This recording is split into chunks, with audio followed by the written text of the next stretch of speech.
Amnesty, Ketahanan Kesehatan Bangsa. Iya, iya. Prof seseorang yang ahli tentang antropologi. Tadi kita dengarkan bahwa Prof Fauzi mengatakan sebetulnya ingin integrasi, dan integrasi itu kata kuncinya adalah antropologi, adalah kolaborasi. Apakah menurut pemahaman Prof sebagai antropolog yang terjadi ini adalah integrasi yang gagal karena faktor-faktor pemahaman sistem sehingga tidak paham bahwa antropologi itu harus dihidupkan di dalam membangun sistem? Apakah ini terjadi professional clash antara suatu banker dengan orang yang pahamnya adalah manusia yang diutamakan atau uang yang diutamakan? Ya. Ya, terima kasih. Saya sudah mendengar banyak pernyataan dari kawan-kawan dokter dan itu juga tertulis dalam banyak sekali artikel jurnal bahwa masalah kesehatan itu letaknya tidak semata-mata di bidang kedokteran saja, tapi ada persoalan politik, persoalan sosial, ekonomi, kultural. Tadi benar dikatakan bahwa ilmu antropologi menjadi sangat penting karena kami juga punya bidang ilmu antropologi kesehatan. Ada Prof Mutia Hatta yang menjadi ahlinya ya.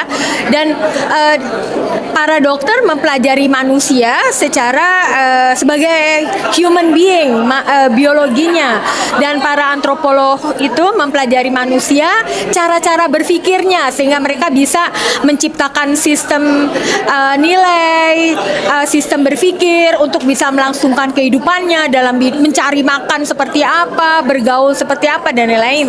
Jadi kebetulan hari ini kecenderungan ilmu pengetahuan di dunia memang interdisiplin dan transdisiplin. Jadi sudah harus kita ini berpikir bagaimana menyelesaikan masalah-masalah kesehatan dengan melibatkan para ahli yang lain. Seperti hari ini kan para dokter melibatkan saya gitu. Prof, ya. 100 tahun lebih disampaikan tadi, RCM dan FKUI ya. itu menjadi satu kesatuan ya. dalam membangun bangsa ya. dengan memastikan apa yang tadi Prof Harsa Bakhtiar ya. ya. Prof Harsa Bakhtiar meyakinkan bahwa pembangunan ini harus melihat manusia.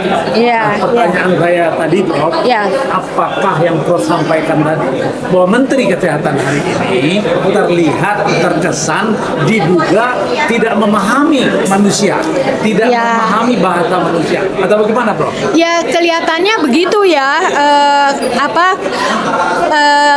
Para pengambil kebijakan umumnya hari ini di kabinet, tidak semua, tetapi pada umumnya itu ketika mereka mengambil kebijakan, mereka tidak mendapatkan evidence based data, juga tidak didasarkan pada scientific based knowledge. Mereka tidak datang bersama-sama konkretnya tujuan-tujuan baik yang disampaikan reformasi kesehatan dan lain-lain itu harusnya dilakukan dengan merangkul para dokter, bukan memusuhi para dokter, bukan memukul, bukan menghukum gitu. Kalau kita lihat ini juga masalah antropologi Prof, peran buzzer.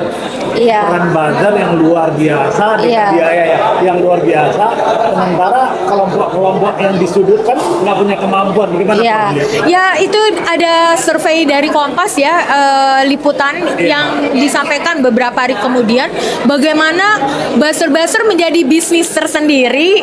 Setiap kali mau mengambil kebijakan mendapat dukungan, didapatnya dari buzzer, bukan dari dukungan genuine yang berasal dari warga masyarakat. Kembali tadi kan Prof mengatakan meaningful participasi. Itu tidak ada lagi di negara demokrasi. Bagaimana Prof?